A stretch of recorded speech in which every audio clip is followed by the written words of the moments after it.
All right, today we are diving deep into one source's analysis of a hypothetical crisis in the Middle East. And this isn't just any crisis, it's one that completely spirals out of control with shocking, unbelievable speed. Unbelievable speed. So the whole thing, everything we're about to talk about, hinges on this single jaw-dropping event. The source lays out a scenario where, after a joint U.S.-Israeli military operation, the news breaks and it's confirmed Ayatollah Khamenei is dead. I mean, that's the real question, right? An event of this magnitude, it doesn't just happen out of nowhere. And you can bet the consequences would just ripple across the entire globe. So let's really get into this and see how it all supposedly went down. Okay, so here's how we're going to break down this analysis. We'll start with the assassination itself. Then we'll look at the massive military operation that was supposedly behind it. After that, we'll cover Iran's response, the total chaos inside the country, and finally, we'll zoom out and look at the geopolitical fallout for the whole region. So according to the source's narrative, the 86-year-old supreme leader, Ayatollah Khamenei, who had been ruling Iran since 1989, was killed in a direct strike right on his compound. Now, at first there were denials, but then Iranian state media itself apparently confirmed the news. Just like that, a rule of more than 3 decades was over, and the whole nation was plunged into absolute uncertainty. And what's really wild is how this analysis paints the timeline. It points to this just stunning reversal of events. You see, after a 12-day war the year before, diplomatic talks in Oman and Geneva were actually looking pretty promising. The source even claims that on February 27th, news broke that Iran had agreed to halt its military nuclear program.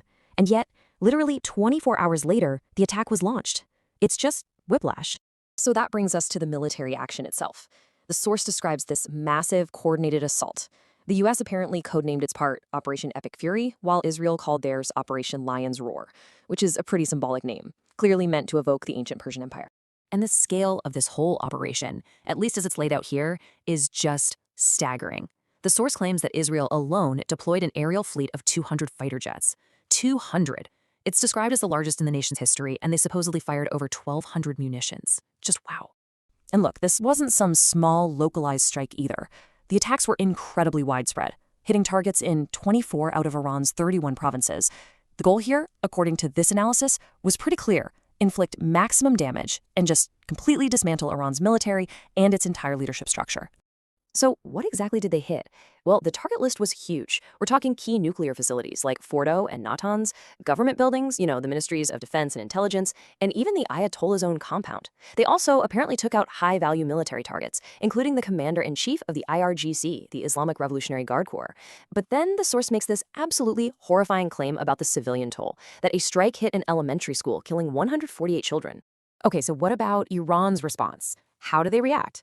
Well, the source paints this picture of a nation that's completely encircled. I mean, you've got U.S. military bases in pretty much every neighboring country, the UAE, Saudi Arabia, Iraq, Jordan, you name it. So Iran allegedly just lashed out, firing missiles and drones all across the Gulf.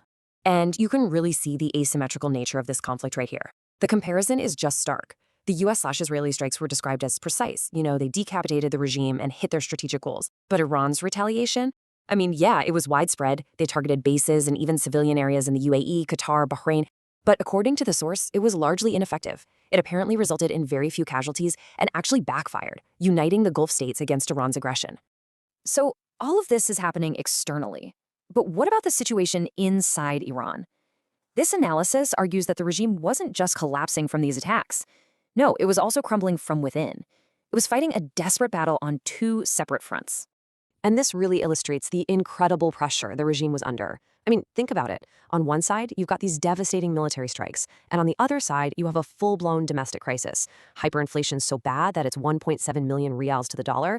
People are rationing food and water in the cities, and there were massive anti-regime protests. And the source notes that in the months leading up to this, the regime itself had admitted to killing 3,000 of its own citizens just to stop the dissent. So you might be asking yourself, how were these strikes so precise? Well, the source points to a pretty disturbing technological development: autonomous AI warfare, or as the source bluntly puts it, killer robots. We're talking about AI-integrated systems that can identify, track, and eliminate targets all on their own. The source even cites specific Israeli programs with codenames like Lavender and the Gospel.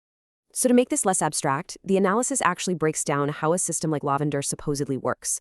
Step 1, the AI identifies tens of thousands of potential targets just based on data patterns. Then it deploys assets, things like drones or robotic machine guns. And finally, the system itself carries out the strike, with very little or even no direct human control in those final critical moments. So you've got the regime decapitated and the country in total chaos. The analysis then zooms way out to look at the wider geopolitical fallout, because an event like this, it wouldn't just change Iran. It would literally reshape the power dynamics of the entire world. And this quote from the source's author really gets to the heart of their argument. It says, the world is unipolar. You don't get it? They blew all the other poles away. And what that's getting at is that in this crisis, major global powers like Russia and China, the ones often seen as a counterweight to the US, were totally sidelined. They could pretty much do nothing but watch, which in the author's view proves the world is still fundamentally unipolar. Now, amidst all this chaos, the analysis highlights one country's response as a model of pragmatism, Pakistan. Instead of picking a side, they played it right down the middle. They condemned both the US-Israeli attack on Iran and Iran's retaliation against the Gulf states. See, by refusing to get pulled in, they put their own stability first, a strategy that the source calls a successful foreign policy in a world where picking a side could be, well, suicidal. So what was the justification for all this? Well, here's a crucial point. The source is deeply skeptical of the official reasons given for the attack, things like promoting democracy or human rights.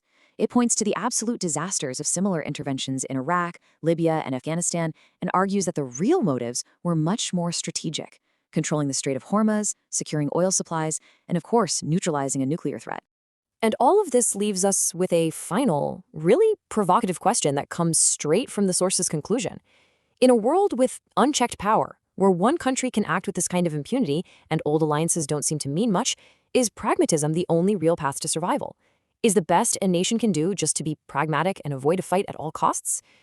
It is a pretty sobering thought to end on.